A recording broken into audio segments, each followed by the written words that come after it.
Cette conférence va maintenant être enregistrée. Alors, bienvenue, bonjour et bonsoir, bienvenue à cette séance régulière du Conseil de la MRC de Roussillon du 28 octobre 2020. Le 2 octobre 2020, le ministre de la Santé et des Services sociaux, M. Christian Dubé, a adopté l'arrêt ministériel 2020-074 pour énoncer les règles supplémentaires pour les municipalités situées en territoire au palier rouge. Ces règles s'ajoutent à celles prévues dans le décret 10-20-2020 du 30 septembre dernier et s'appliquent au moins jusqu'au 28 octobre prochainement. 28 octobre prochain inclusivement, mais on sait que notre zone rouge a été reportée au 23 novembre.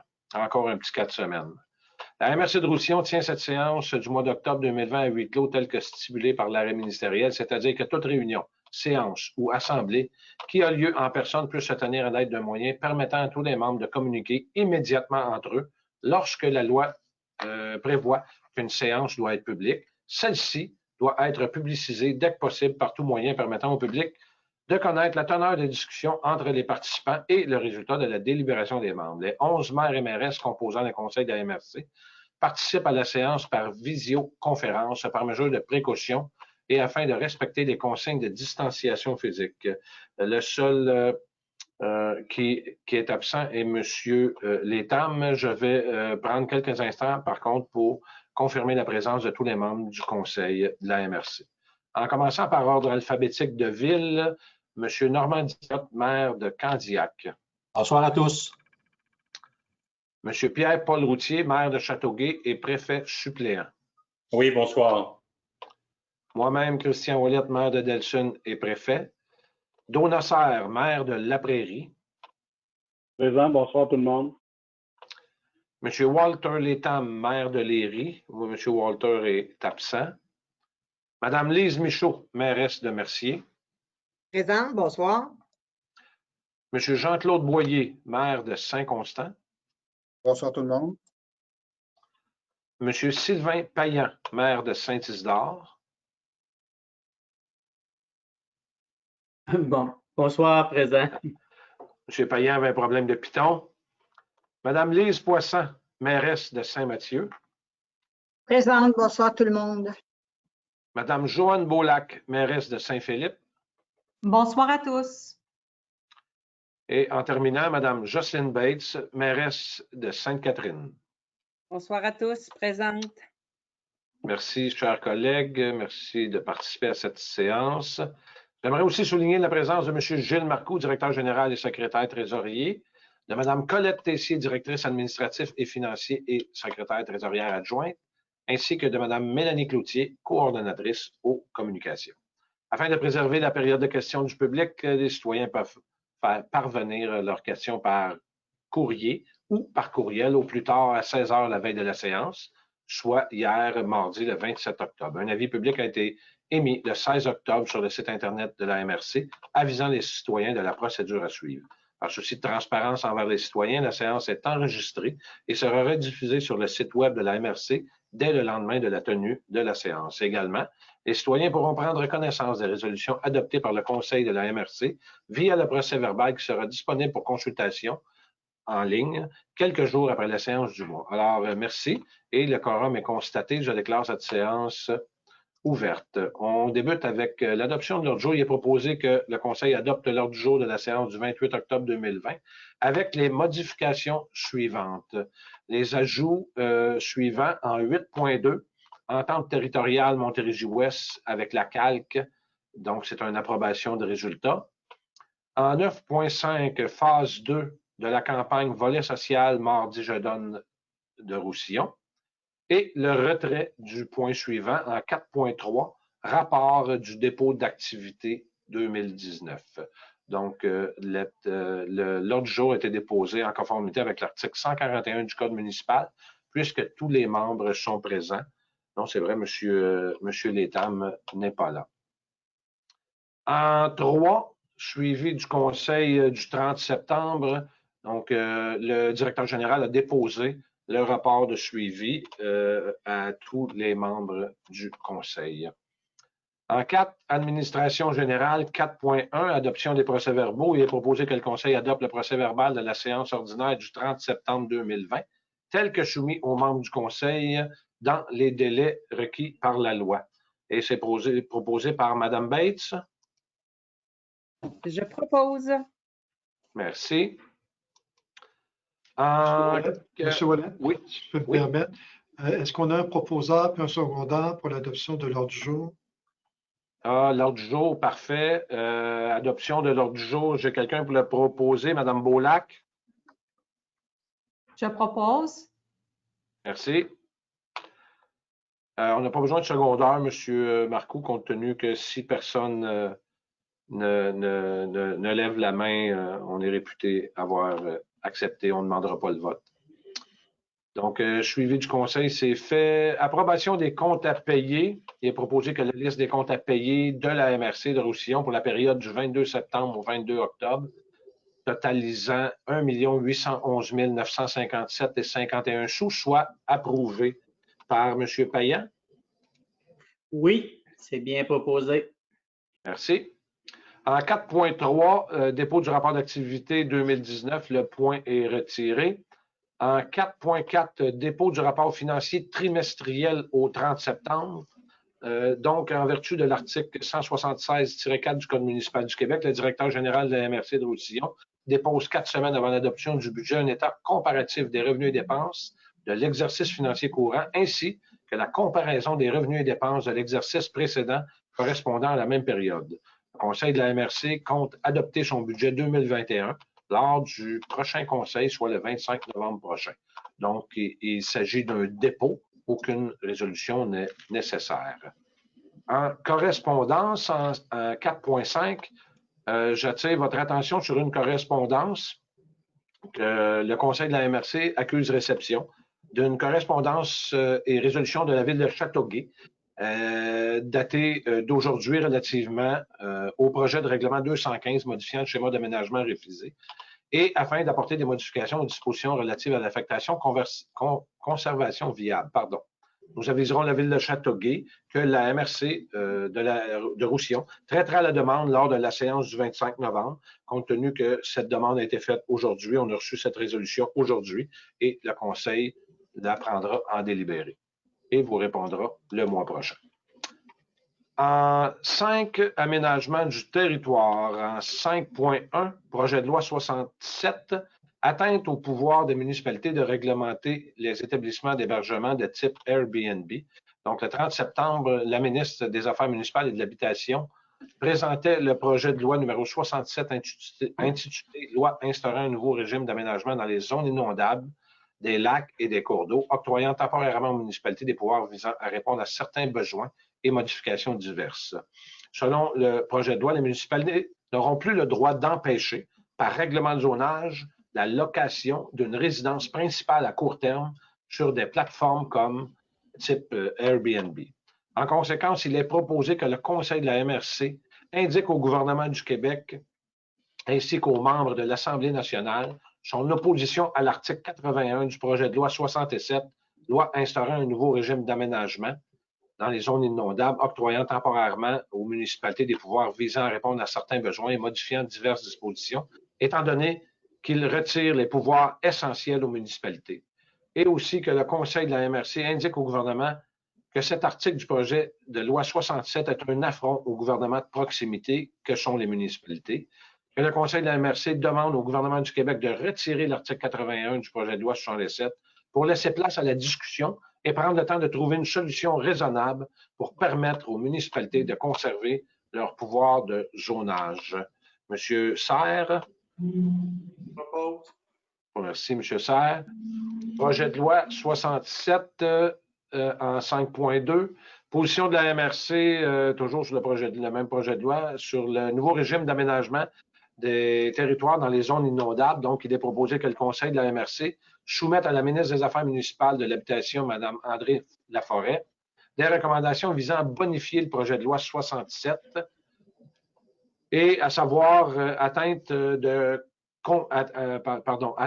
compléter le règlement provincial et les résultats d'une démarche de consultation auprès des municipalités avant d'intégrer le pouvoir de réglementation du gouvernement à ce sujet, de prévoir et annoncer l'élaboration d'un cadre normatif sur la gestion des risques d'inondation causés par les embâcles et soumettre le tout à une consultation, et de prévoir l'élaboration d'un guide encadrant l'octroi de dérogations mineures dans les zones inondables par les municipalités pour les cas précisés dans le projet de loi, qui indiquera notamment les critères d'évaluation applicables pour leur analyse. Donc, c'est proposé par M. Diotte. Je propose. Merci. En 5.3, adoption du projet de règlement 216 modifiant le schéma d'aménagement afin d'introduire une politique relative à la mise en valeur des bâtiments et usages commerciaux et industriels existants en zone agricole. Donc, il est proposé que le Conseil de la MRC adopte le projet de règlement numéro 216 modifiant le schéma d'aménagement révisé de la MRC afin de préciser les attentes régionales à l'égard des bâtiments, des usages et des activités autres agricoles existants dans les affectations agricoles à travers une politique qui permettra leur mise en valeur par un encadrement respectueux des orientations gouvernementales et que soit adopté le document précisant la nature des modifications, aussi qu'une consultation écrite sur le projet de règlement sera tenue en novembre 2020, conformément à l'arrêt ministériel 2020-074 daté du 2 octobre 2020. Et que le Conseil de la MRC de Roussillon délègue au directeur général et au secrétaire trésorier le pouvoir de déterminer la période et les modalités de cette consultation. Et ce projet de règlement est proposé par M. Routier. Oui, je le propose. Merci. En 5.4, adoption du projet de règlement 217 modifiant le schéma d'aménagement afin d'ajouter 2 dérogations aux dispositions applicables à la zone inondable 0,20 ans de la rivière Saint-Jacques à Saint-Philippe.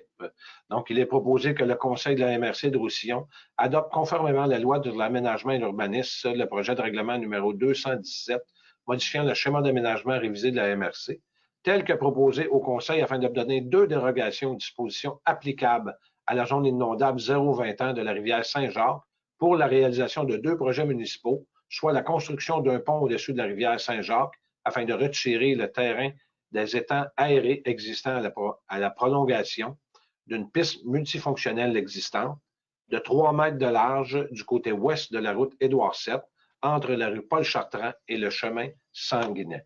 Donc, c'est proposé par M. Boyer. Je propose. Merci.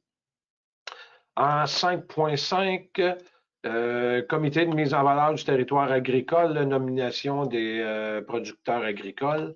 Donc, il est proposé que le Conseil des maires de la MRC procède à la nomination des membres agissant à titre de producteurs agricoles suivant au sein du comité de mise en valeur du territoire agricole. M. Pierre Bachand du vignoble Vertefeuille situé à la Prairie. M. Jean-Yves Cécire de l'entreprise JM Cécire Inc., qui est aussi président du syndicat local de l'UPA, situé à Châteauguay. Madame Manon José d'Auteuil de la Chèvre Gourmande, elle est également conseillère municipale à Saint-Philippe. Et Marcel Desgroseilliers, les maraîchers Bec-Sucré, situés à Saint-Isidore. Le Conseil tient à remercier les producteurs pour leur implication au comité de mise en valeur du territoire agricole. Donc, ces nominations sont proposées par Mme Michaud. Je propose. Merci. En 5.6, dépôt du rapport de la séance d'information sur le projet de règlement 215. On sait que ce projet de règlement modifie le schéma d'aménagement afin d'améliorer le régime de protection de l'environnement du boisé Châteauguay-Léry. En guise de précision, au plus fort de la soirée, il y a eu pas moins de 150 personnes qui ont participé dans le cadre de cette consultation publique. En 3 heures de rencontre, une centaine de questions et réponses ont été échangées. Les questions étaient nombreuses, variées, à propos des détails du règlement et de ses possibilités. Notre équipe de la MRC était composée de Gilles Marcoux, notre directeur général, Philippe Meunier du service de l'aménagement et aussi un consultant en aménagement, soit Jean-François Vachon, et notre animateur, M. Pierre Guillaume Urtibise. Il y aura 3 autres dans les prochaines étapes Il y aurait 3 autres assemblées de consultation publique, soit les 17, 18 et 19 novembre.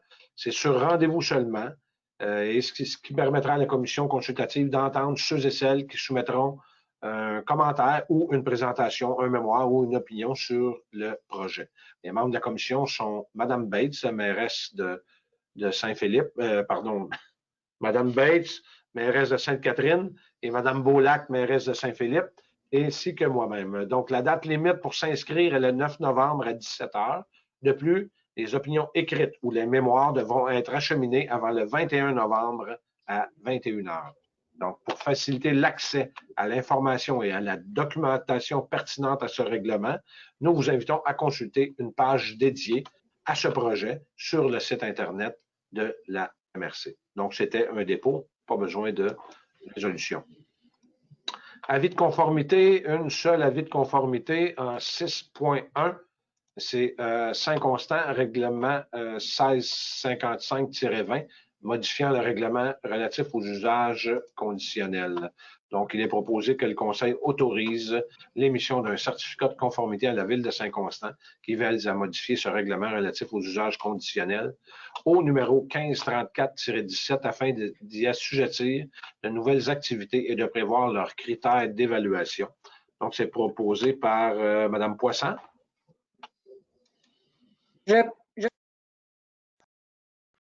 Merci. En 7 cours d'eau, 7.1, demande d'entretien de la branche 11 et 14 du cours d'eau Saint-Régis à Saint-Isidore. Il est proposé que le Conseil de la MRC accepte de donner suite à la demande d'entretien des branches 11 et 14 de la rivière Saint-Régis à Saint-Isidore et le Conseil désigne la firme ALPG à titre de consultant pour la préparation des plans et devis. Et c'est proposé par Mme Bates. Je propose. Merci. En 7.2, demande d'entretien des branches 1, 2 et 3 du cours d'eau Barrette-Doré à Mercier. Donc, il est proposé que le Conseil de la MRC accepte de donner suite à cette demande d'entretien-là du cours d'eau Barrette-Doré, situé sur le territoire de Mercier, et que le Conseil de la MRC désigne la même firme ALPG à titre de consultant pour la préparation des plans et devis. Et c'est proposé par Mme Beaulac. Je propose. Merci. En 7.3, entente de délégation des travaux d'entretien à la MRC Jardin de Napierville sur le cours d'eau Blaise. Donc, il est proposé que le Conseil de la MRC autorise le préfet et le directeur général à signer au nom de la MRC une entente avec la MRC des Jardins de Napierville, lui confiant la gestion des travaux d'entretien sur le cours d'eau Blaise, situé sur le territoire de Saint-Édouard dans la MRC des Jardins de Napierville et à Saint-Mathieu dans le cas de la MRC de Roussillon. Et c'est proposé par M. Payan. Oui, je propose. Merci. En 4, cours d'eau des 7.4, cours d'eau des Prémontrés, autorisation pour l'installation d'un ponceau d'une longueur supérieure à 15 mètres. Donc, il est proposé que le Conseil de la MRC de Roussillon autorise la Ville de Saint-Constant à émettre un permis au propriétaire du 14 rue Mat pour l'installation d'un ponceau d'une longueur supérieure à 15 mètres, soit 25 mètres. Et c'est proposé par M. Serre. Propose. Merci. En 7.5, demande de changement de statut, portion de la branche 3 du cours d'eau Saint-Régis à Saint-Isidore. Donc, il est proposé que le Conseil de la MRC de Roussillon autorise le changement de statut de la section de la branche 3 du cours d'eau Saint-Régis faisant l'objet du rapport d'analyse de la firme ALPG, de reconnaître comme fossé mitoyen et de la retirer de la carte des cours d'eau sous juridiction de la MRC de Roussillon. Et c'est proposé par M. Diotte. Proposé. Merci. Demande d'entretien de la branche 10 de la rivière Esturgeon à Mercier. Donc, il est proposé que le Conseil de la MRC accepte de donner suite à la demande d'entretien de la branche 10 de la rivière Esturgeon à la ville de Mercier et que le Conseil désigne la firme ALGP à titre de consultant pour donner suite à la demande d'entretien concernant la préparation des plans et devis. Et c'est proposé par M. Routier. Oui, je le propose. Merci. Demande de changement de statut de la portion de la branche 8 du cours d'eau Saint-Régis à Saint-Isidore. Il est proposé que le Conseil de la MRC autorise le changement de statut de la dite section de la branche 8 du cours d'eau Saint-Régis, faisant l'objet du rapport d'analyse de la firme ALPG de la reconnaître comme fossé de drainage dont le bassin versant est inférieur à 100 hectares et de la retirer de la carte des cours d'eau sous la juridiction de la MRC de Roussillon, proposé par M. Boyer. Je propose. Merci. Dossier 8, culture et patrimoine, donc entente de développement culturel, décision de financement du ministère de la Culture et des Communications. Il est proposé que le Conseil de la MRC, proposé par le Conseil de la MRC, pardon, d'entériner les orientations proposées afin de procéder à la signature d'une entente triennale de développement avec le ministère de la Culture pour les années financières 2021-2023 au montant de 106 000 $ par année. Les projets qui sont appuyés sont citoyenneté culturelle, dynamisme des relations entre culture, patrimoine et territoire, et aussi apport croisé des secteurs culturels, économiques, sociaux et leur retombée dans la collectivité. Et c'est proposé par Mme Michaud. Je propose. Merci. Entente 8.2, entente territoriale Montérégie-Ouest avec la calque, approbation de résultats. Il est proposé par le Conseil de la MRC de donner son accord à la recommandation faite par le calque, le Conseil des arts et des lettres au Québec, pour appuyer des projets 2020 de l'entente de partenariat territorial et autoriser l'attribution d'un montant de 10 000 $ en bourse dans le cadre de la dite entente. Les orientations de l'entente visent 3 volets: l'accès à des lieux de création, la connaissance, la protection, la valorisation et la transmission du patrimoine archéologique afin que le développement du tourisme, ainsi que le développement du tourisme culturel. Madame Poisson. Je propose. Merci. En 9, développement économique, 9.1, avenant 2020-1, contrat de prêt de fonds local d'investissement. Par cet avenant, il s'agit d'approuver sa signature portant l'échéance de remboursement du fonds local d'investissement, dont un prêt de 1,4 million de dollars du gouvernement à la MRC réalisant 98 et reporté à maintes reprises.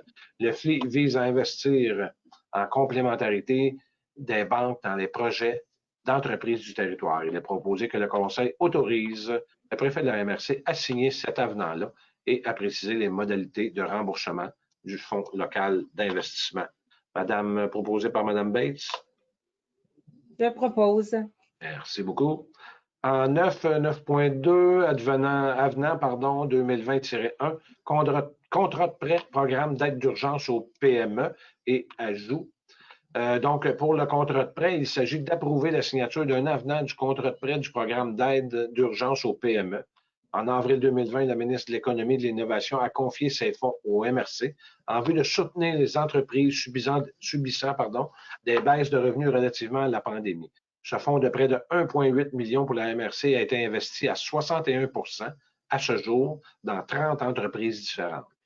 L'avenant vise à préciser les modalités du nouveau volet de pardon de prêt aux entreprises décrétées fermées et en tout ou en partie en zone rouge. De plus, la MRC demande au MEI des fonds supplémentaires à ce programme afin de pouvoir répondre aux grandes demandes pour ce nouveau volet.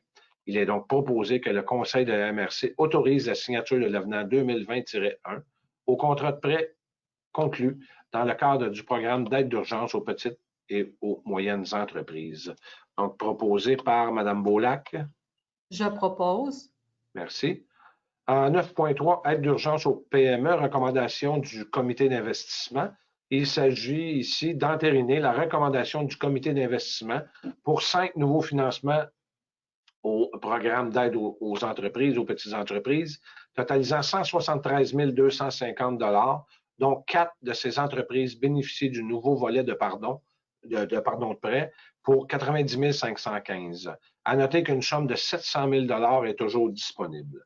Il est proposé que le Conseil de la MRC entérine la recommandation du comité d'investissement commun. Donc, c'est proposé par M. Payan. Proposé. Merci. En 9.4, financement ressources en accompagnement d'entreprises, considérant le surcroît de travail en accompagnement d'entreprises pendant cette période de pandémie, notamment avec la gestion de nouveaux fonds et considérant que le gouvernement avait budgété des sommes prévues pour financer davantage de ressources en ce sens dans toutes les MRC du Québec. La résolution vise à demander à la ministre déléguée au développement économique régional, Marie-Ève Proulx, de débloquer des fonds pour les MRC, dont la nôtre, dans les meilleurs délais. Il est proposé que le Conseil demande à la ministre Marie-Ève Proulx de débloquer ces argents qui étaient déjà prévus dans le plan budgétaire du gouvernement en accompagnement aux entreprises et à donner aux MRC accès à ces mêmes fonds. C'est proposé par M. Serre. Propose. Merci. En 9.5, phase 2 de la campagne volet social, mardi, je donne Roussillon. Donc, mardi, je donne Roussillon est une journée mondiale de la générosité qui survient chaque année après le vendredi fou et le cyber-lundi. C'est un moment où la population, les organismes de bienfaisance et les entreprises s'unissent pour célébrer la générosité et participer à des activités au profit des organismes de bienfaisance et des organismes sans but lucratif. Dans ce contexte, il est proposé que la MRC et les municipalités du Roussillon marquent leur soutien à l'initiative Mardi Je donne en créant et en animant le mouvement Mardi Je donne Roussillon. Que le Conseil de la MRC proclame la journée nationale du Mardi Je donne sur son territoire le 1er décembre 2020 et qu'elle invite les citoyens et les citoyennes à donner généreusement aux organismes inscrits à cette activité. Donc, c'est une proposition. Monsieur Diotte. Je propose. Merci. Monsieur le préfet, si je peux me permettre, moi, je n'ai aucun problème avec cette proposition-là. J'y adhère. Sauf que j'aimerais, s'il vous plaît, que notre service de communication puisse prendre une note que nous avons chez nous, une portion anglophone assez forte. Alors, si on pouvait trouver le moyen de nous adresser aussi à cette portion-là pour faire en sorte qu'elle puisse participer, ça serait très, très bien. Merci. Merci. En 10.1, avis de motion, dépôt et présentation du règlement 218, modifiant le règlement 204 concernant les modalités relatives à la collecte, au transport et au traitement des matières résiduelles. Donc, un avis de motion est dispensé de lecture étant donné que lors d'une prochaine séance du Conseil de la MRC, un règlement concernant les modalités relatives à la collecte, au transport et au traitement des matières résiduelles sera présenté pour adoption. Donc, une copie du projet de règlement portant numéro 218 a été remis à tous les membres du Conseil dans les délais prescrits. La MRC propose de clarifier les unités d'occupation desservies pour chacune des collectes, considérant les travaux en chantier pour desservir davantage d'immeubles multilogements. La MRC propose également d'ajouter des articles qui viennent clarifier la responsabilité des occupants et des propriétaires. Donc, cet avis de motion est donné par M. Boyer. Oui, je donne l'avis de motion. Merci. C'est ce qui met fin. Aucun point ruralité, sécurité publique, Varia. En 14 périodes de questions, j'inviterai Mme Tessier à me lire les questions, s'il vous plaît. Alors, j'ai une question de Mme André Gendron qui demande pourquoi ne pas avoir accédé à la demande des 200 électeurs et électrices de la Prairie qui, dans le cadre de la consultation écrite sur le règlement 212, ou demandant d'attendre la fin du processus de participation citoyenne sur l'avenir de la carrière avant de modifier l'affectation de ce territoire.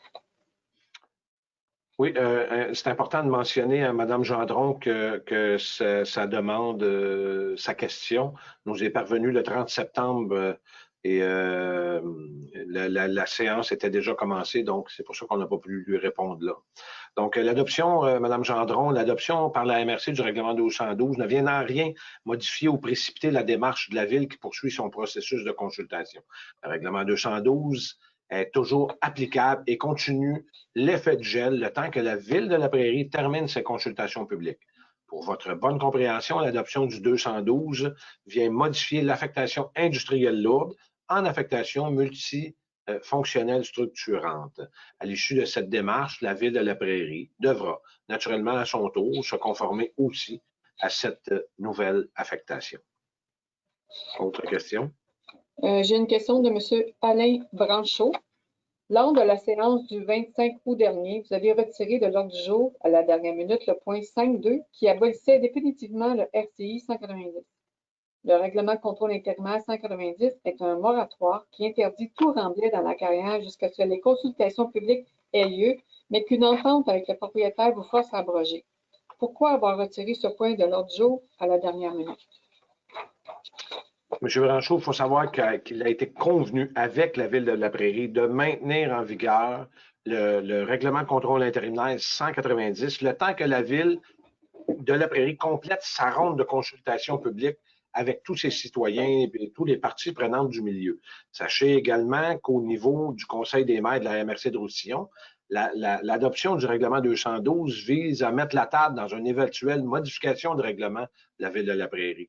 De plus, il a été convenu avec la Ville de la Prairie de maintenir en vigueur le règlement de contrôle intérimaire 190, le temps que la Ville de la Prairie complète ses consultations publiques en cours. Donc, le règlement 212 ne remplace pas le RCI 190 qui est déjà en vigueur. Ce dernier est toujours applicable et continue aussi son effet de gel le temps que la Ville puisse terminer ses démarches. Donc, pour votre bonne compréhension, l'acceptation du 212 vient modifier l'affectation industrielle lourde en multifonctionnel structurant. Merci. Les prochaines questions viennent de M. Giovanni Giammara. La première question. Pendant les réunions, incluant la réunion du 26 août, pourquoi ne demandez-vous pas de voter sur chaque motion ou proposition et prenez pour acquis que chaque item est résolu en unanimité? C'est assez facile à répondre. En fonction de notre pratique, il est entendu en début de séance avec chaque membre du conseil d'exprimer sa voix au moment de la discussion du point en question. Si aucun conseiller, aucun membre de la table de la séance ne fait mention d'un désaccord, d'une dissidence ou demande un vote, le point est considéré comme unanime. Donc, on invite les gens à se prononcer s'ils ont seulement une dissidence ou s'ils demandent un vote. Prochaine question de M. Giovanni. Pendant la réunion du 26 août, M. Letame s'est opposé contre le point 5.6, l'adoption du projet 215. Le procès-verbal, tel que publié sur votre site Web, indique que ce point a été résolu à l'unanimité. Est-ce une erreur ou c'est voulu? Monsieur Giovanni, dans les faits, le procès-verbal fait état du bon et du vrai déroulement de la rencontre minute par minute. Et on ne peut pas se tromper, elle a été filmée. Donc, au moment de la discussion du vote lié au 5.6, au point 5.6, aucun conseiller n'a fait mention d'une dissidence, d'un désaccord ou n'a demandé le vote. Ce n'est qu'à la dernière minute, lorsqu'on est arrivé au point varia, et c'est noté au procès-verbal, M. Letame a partagé avec nous sa demande avec l'ensemble du conseil, mais pas lorsque la discussion a eu lieu au point 5.6. Donc, c'est de cette façon que le procès-verbal fait état de cette chronologie. Et comme je vous dis, la séance a été filmée, donc on ne déroge pas au procès-verbal. Merci. La prochaine question de M. Giovanni Giammara concerne deux volets. Le premier volet, le 18 septembre 2020, le maire de La Prairie, M. Donasser, a appelé une séance extraordinaire du Conseil de la Ville de La Prairie pour remplacer le membre du Conseil, M. Denis Girard, représentant le district Bicqueterie. Ceci, c'est des représailles directes car le membre du Conseil, Denis Girard, n'était pas d'accord en unanimité sur le dossier d'installation d'un parc à chiens dans un secteur ultra-résidentiel et à 5 mètres d'une maison. Le deuxième volet, c'est le 26 août 2020. Pendant la séance régulière du Conseil de la MRC, M. Letame a voté contre le point 5.6 de l'agenda. Est-ce que vous, M. le préfet, responsable de la MRC, vous allez tolérer des représailles directes ou indirectes contre M. Letame? Bon, c'est toujours le même monsieur, hein, c'est M. Giovanni. Oui. Dans un premier temps, pour répondre à votre question, il est évident que le Conseil des maires de la MRC n'ira pas s'engérer dans les questions et les décisions de nature locale pour quelque ville que ce soit.